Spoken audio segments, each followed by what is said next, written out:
I'm just going to go live so that I can see it pop up on the old YouTube here, Perfect. and then hit that share button.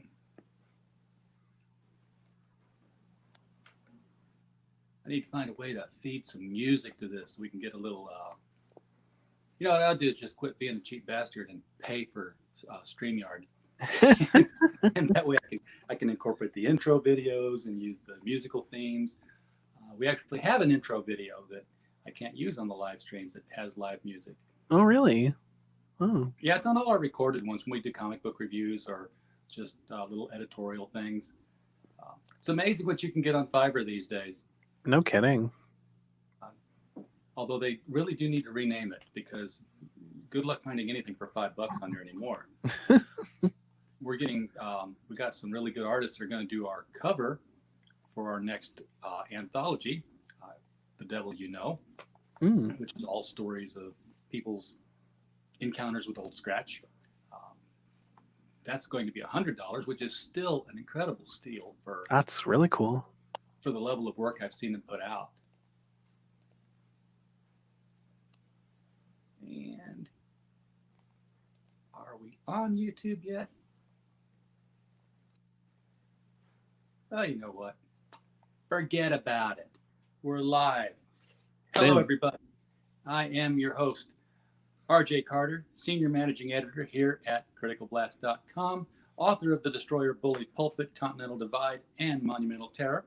And we are joined tonight by the one and only Cress Holmes. Cress, how are you doing tonight? I am doing really good. How are you? I'm doing great. So last time we talked, you and Joe were putting together this Kitchener Comic Convention, and everybody was really excited. That is now in the rearview mirror of February 29th. Real quick, how did things go with that? Things went off exceptionally well. It was a really good success for the event. Everything went way better than expected. Honestly, we anticipated a little bit of pushback, a little bit of hard times, but no, everything went exceptionally well. No issues at all. What kind of crowd did you get? We got that was actually really interesting. I would say, like, we don't have the official numbers yet, just because of all of the nonsense going on with the coronavirus. So we can't really get a hold of anybody at City Hall. But with the Saturday, visibly, it was double from what we had last year, and Sunday was about regular attendance for our convention. So that's looking pretty promising. Excellent. So for a free convention, most important thing is, did you turn a profit? Did you make some money? Well, this year we spent quite a lot more, obviously, because we were bringing in people like Vic and people like Nick Ricada. So we spent a lot more on guests this year. It was kind of a make or break year for that. So we didn't lose money. I don't know what the final numbers are. Our owner hasn't passed that information along to me just yet, but he's not pulling his hair out. So I'm guessing that means that we're still pretty good. But yeah, no, considering all the steps that we took, we spent probably about 3 or 4 times more than we normally do. And we made that back at least. So that's a really good sign. Good. Now, you mentioned you were expecting some pushback on the event. This is obviously because you had invited voice actor Vic Mignogna to the event, and he is what's the word I'm looking for? Vilified, demonized. He's convicted in the court of public opinion, but not in the courts of the law. And he's just a persona non grata in the eyes of many who did not get what they wanted out of his cancellation, because he continues to move along. So what kind of pushback did you actually see at the event? I mean, was there anybody protesting at the local grocery store or Lions Club or whatever? Well, that's the funny part, because like we were, based on the feedback before the show, we were anticipating like large crowds or something, like anything at all, some sort of demonstration. During the event, there was absolutely nothing. There was no issues at all whatsoever. There's no negative feedback during the show. Even people that had raised concerns, like they'd shown up, like they had come to the show. People that had been making noise online, they came and enjoyed our event, and they had nothing negative to say about it. So, I mean, it was really interesting to see that all these people online, they just kind of dissolved. They came and enjoyed themselves. much to the chagrin of people who would like to see people not enjoy themselves. So Yeah. So after that, though, and not necessarily immediately after that, you started to get some pushback online. Um, when did that kind of sort of start? Or was it before the event, after the event? Well, that's another odd part too. So like we had stuff leading up, like basically the entire time leading up to the event. So like basically 30 days before the event, really leading right up into it. And I wasn't paying much attention to stuff going online during the event because I was too busy like managing stuff at there. And apparently there's a few rumblings here and there. People were making some like really dumb dad joke memes, and nothing really to like shake a stick at. But after the event, it was super quiet. I mean, it was deafening silence for a few days, and then out of complete nowhere, I guess like 3 or 4, maybe even a week later after, stuff started up again online. People were like, they had nothing bad to say about the convention at all. Like they couldn't say anything bad about the convention because it was a great success. So they just started taking pot shots at myself and other staff members, and I guess they were trying to get a rise out of us to, I don't know, get some sort of dig on us. Right, to see if you can be provoked and say something stupid online. Yeah, that'd be my guess. Like, I guess they were just like, they were upset that there was really nothing at all that came out of the event, like negatively.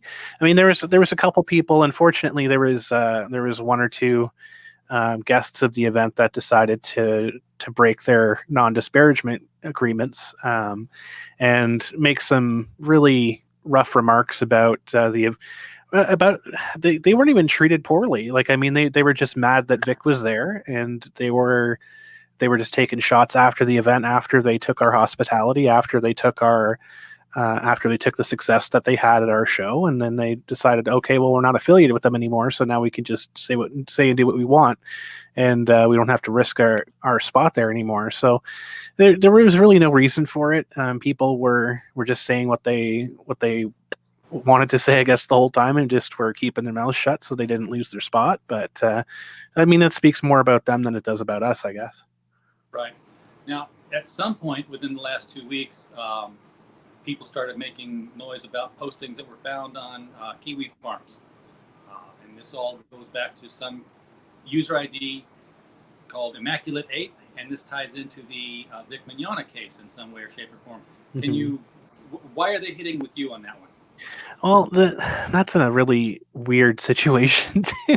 I don't understand it fully, but basically, there was no secret that we had contacts with people who are on the Kiwi farms.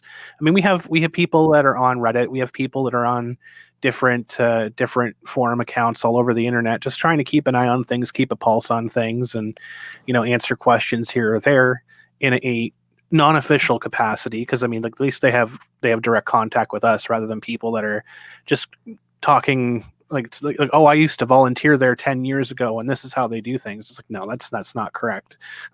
We've seen that happen in the previous Reddit threads before, where people are like, well, I don't like that person and I used to volunteer with them 20 years ago, and it's like, no. So we had direct people to contact, direct people that we work with. And yeah, Immaculate Ape was a friend of mine offline, and I asked him to be a part of the Kiwi Farms. This was like way back when we first figured out what the Kiwi Farms was. Hey there, Hardy Girl 66, how you doing? And so we asked him to just jump on there. He was a bit hesitant because he's busy, like he's got a full-time job and whatever else. So he was hesitant at first, but he agreed to help us out. And he volunteered a little bit here and there with the convention. He wasn't staff or anything like that. I mean, he helped us out when he could. And yeah, so people, I would send him like screenshots, or I would send him things to try and talk about it, or whatever else. And because I don't have the time, like, managing the event to go on every single platform, like between it was just myself handling the Twitter account at that point and the Facebook. So like that's a full-time job in itself, aside from myself actually having work. So I was handling most of the social media for the event, and on top of that, I had to help out with sales and guest services, and so it's a lot of work. So we had people touching base on different forums for us here and there, and some people just really needed me to be the person that was behind Immaculate Ape. And be clear about why that is because apparently the story is that Immaculate Ape posted doxing information of people who had signed affidavits against Vic Mignogna. Is that how I'm reading that correctly? Honestly, I have no idea. So from what I heard from him about that situation was that, and this is like third hand information. So like I'm not. This is just what he's telling me, so I don't know. But from what I heard, it was that before anything before any affidavits were signed, I don't know. There was a few people that were saying that they were going to speak up or whatever else. I believe it was someone that was part of. Uh-oh. Somebody's internet boofed out on him. Uh-oh. We still good? There you are. There we we're are. Still good. You went quiet for a bit there. Oh, sorry about that. So yeah, basically, I think it was through Vic's deposition. There was there's 3 or 4 people that had their names redacted, if I recall correctly. Now, I don't know if that was done by the court or if that was done by Nick Rekieta, because I don't know. I remember Nick saying that in some other stream a little while ago that he did his best to keep the identities of the people. Like the videos apparently weren't muted, but Nick muted the videos. I'm not entirely sure if that was done by the court or not, but anyway. So there was a handful of people that were quote unquote redacted from the document. Apparently not well enough, because apparently a few people on the Kiwi farms were able to find out their names. And I think Immaculate Ape had something to do with that. I don't know if, like, from what he said, he didn't post anything that was personal information. He just helped out in identifying who they were. So let me right back with you on that. I need to take care of something real quick here. No problem. This will entertain the chat here for a moment. Don't go far away. How you doing, SDC fangirl? It's good to see you. Thanks for hanging out with us today. It became known to the missus that I was down here without socks on.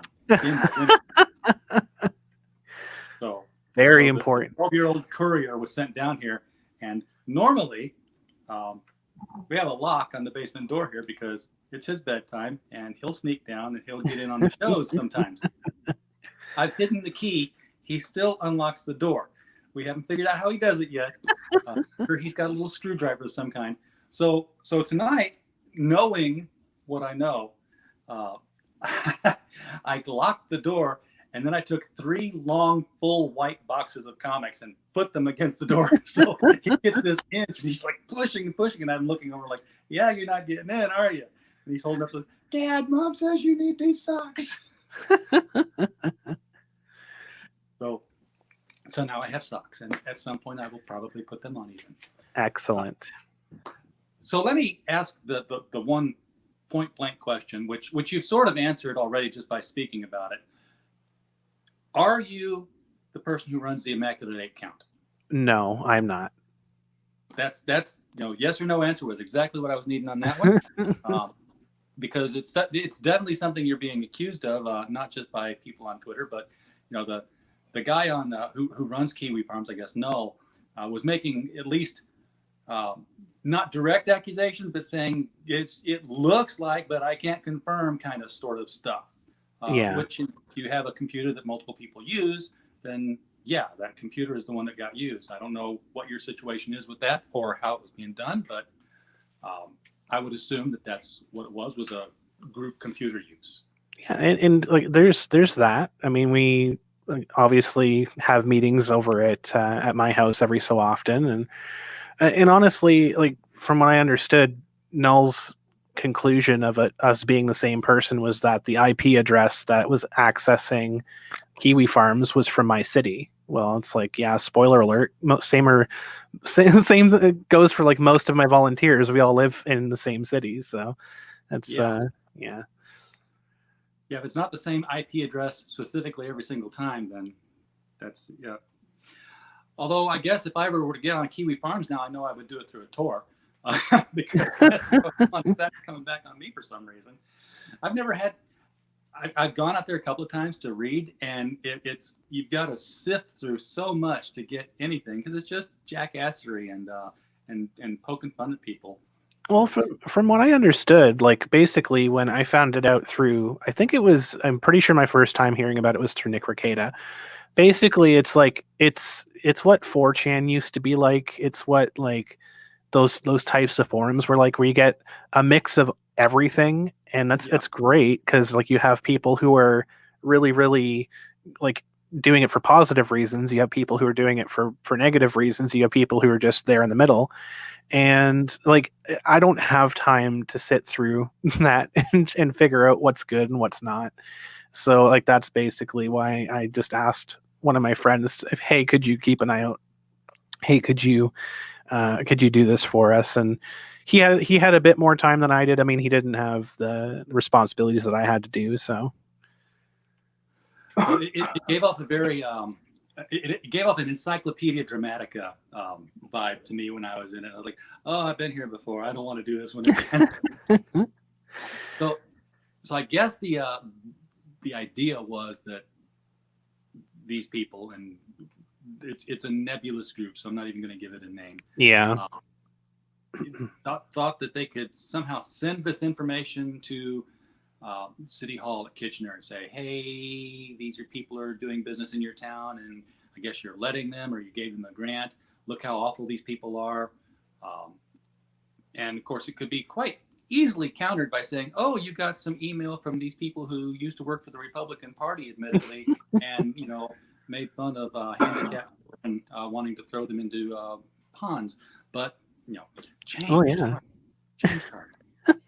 Well, and I mean, like it's honestly like even without getting into the mudslinging, because I mean that side of things has a lot of stuff that they're guilty of as well. But even beyond that, even before we get to that, it's like it doesn't really matter at all, right? Like we didn't do this as we didn't operate on Kiwi Farms as Kitchener Comic Con.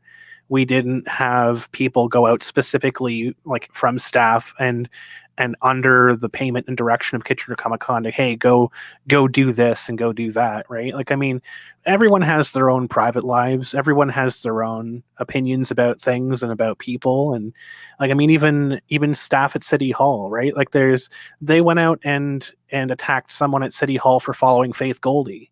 Like that's, it's in their own thing. Like it's like that doesn't affect his job there, right? Like he still has a job to do, and it's like nothing happened at Kitchener Comic Con, right? Like we didn't have any episodes of like people burning racial epitaphs. We didn't have anybody, Right. Like doing anything like that or making a fool of themselves. So like we don't work for City Hall. We don't get paid by City Hall. We are our own independent organization, and we apply for a grant. Like that's basically it. And I'm sure I don't know what the city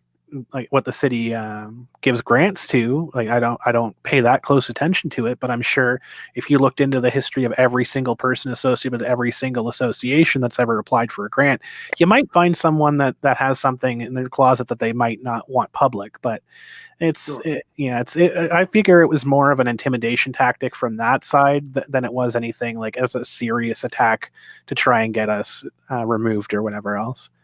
What you did do was bring several people into Kitchener who spent money at restaurants and hotels, probably way more than the $5,000 that the grant money was for. So the city came out probably in the black on that one. No, absolutely. I mean, like when you look at it, we raised the echelon of events that take place at City Hall. And that's my own opinion. That's my own ego. But like when you talk to vendors, like we brought vendors in from out of town. We brought vendors in that go to major conventions that had success here.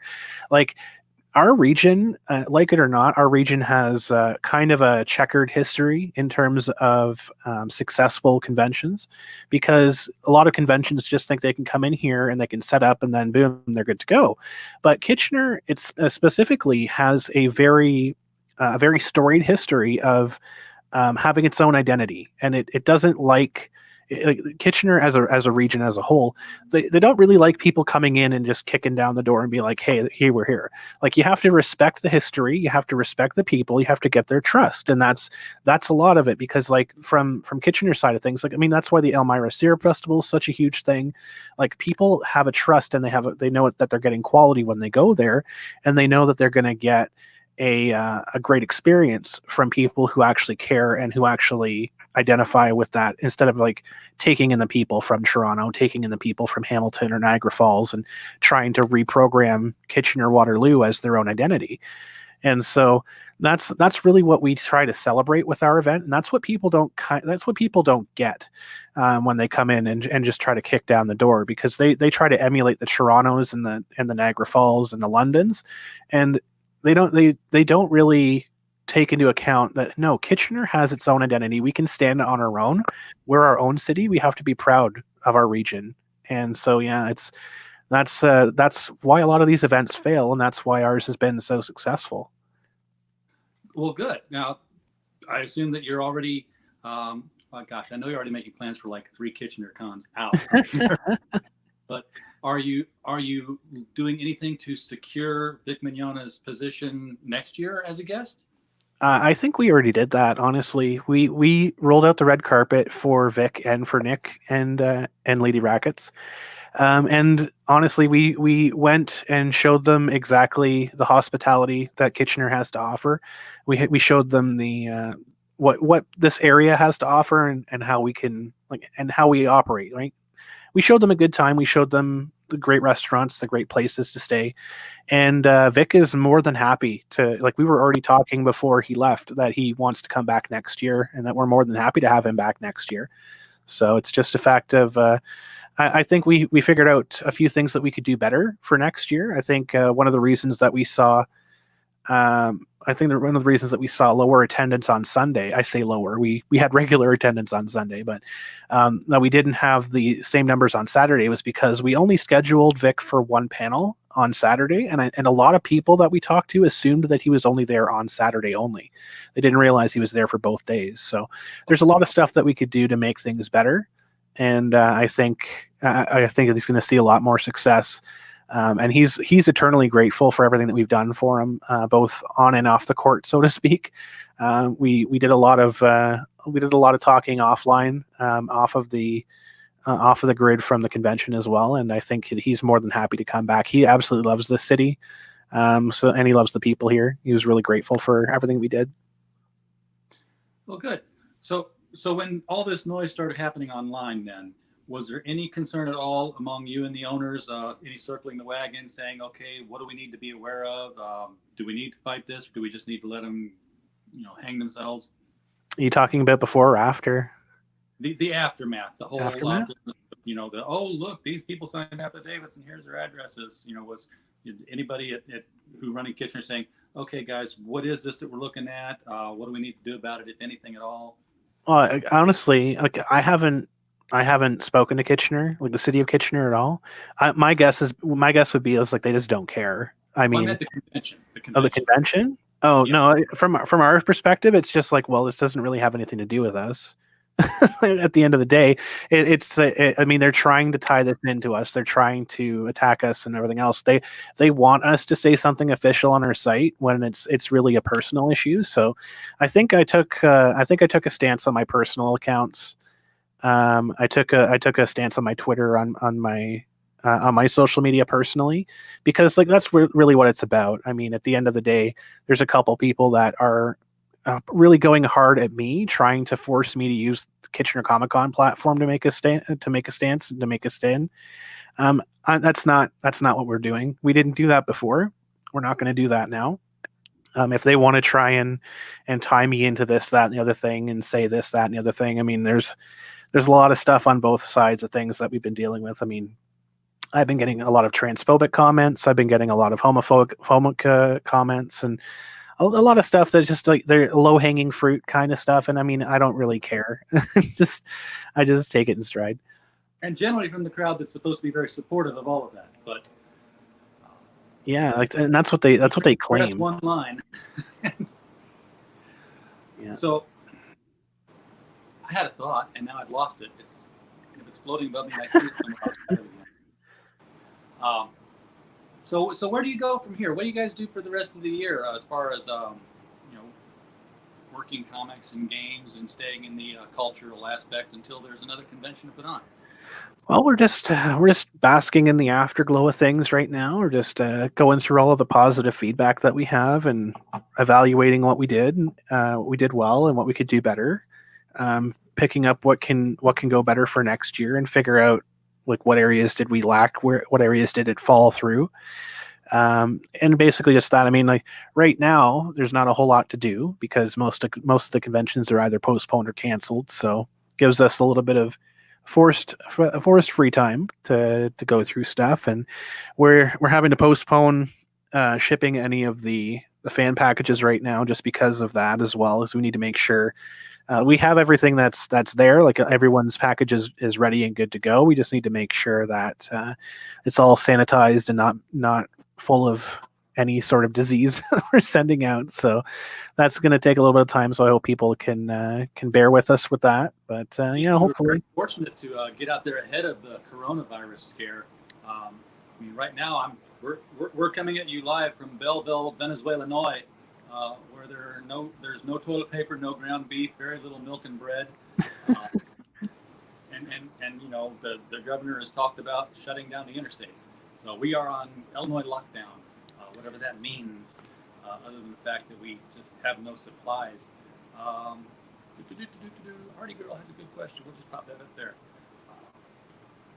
Got any more United We Stand shirts? Yes, we do. Absolutely. We can get more too.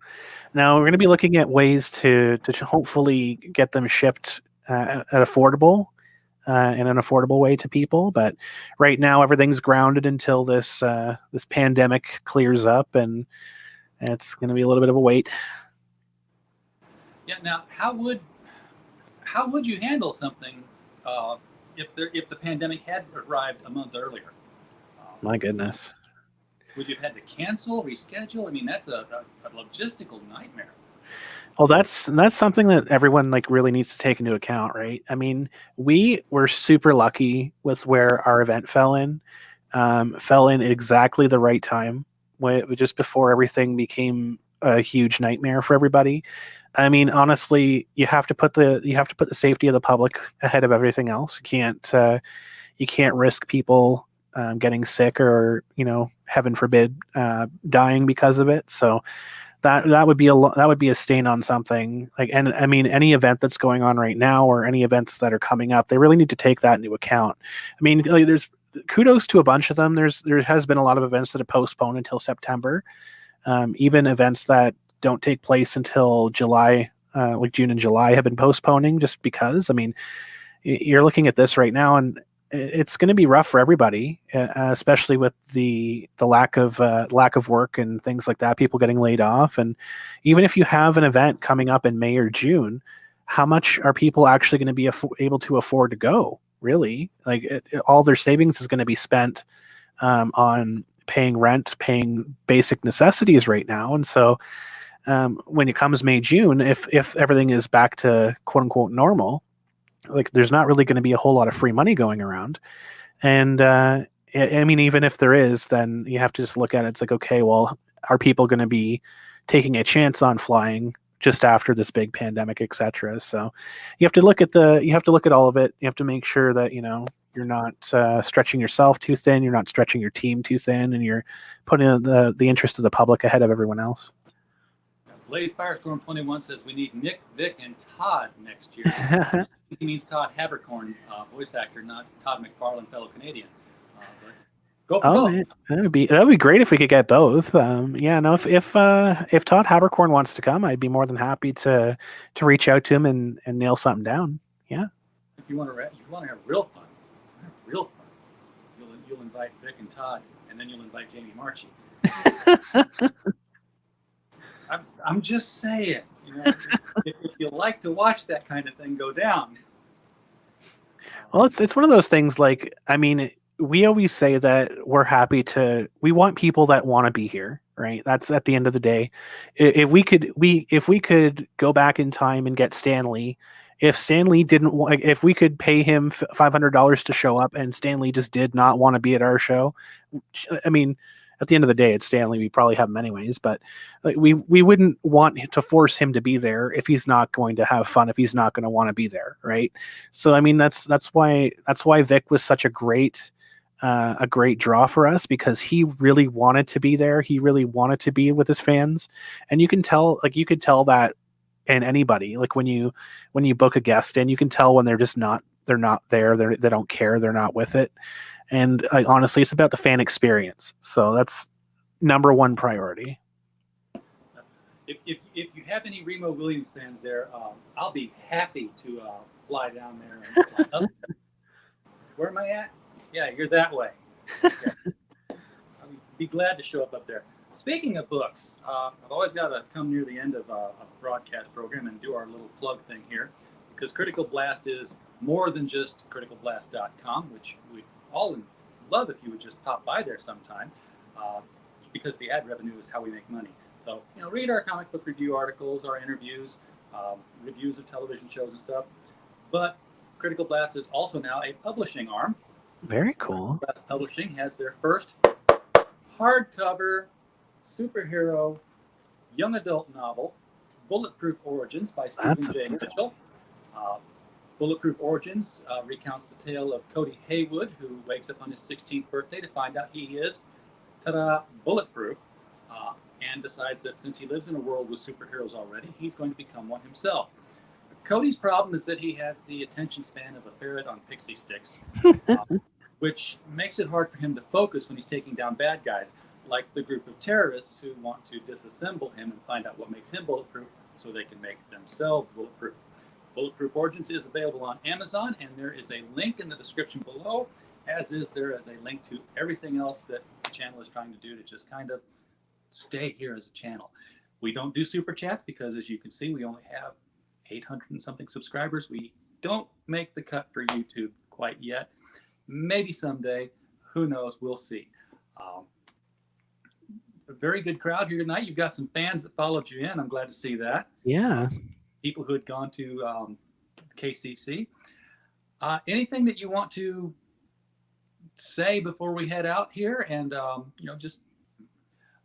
Oh, good. Illinois stores will remain open. I just had a pop-up on my thing here. That's great. Perfect. We can go buy the groceries that we have no money for.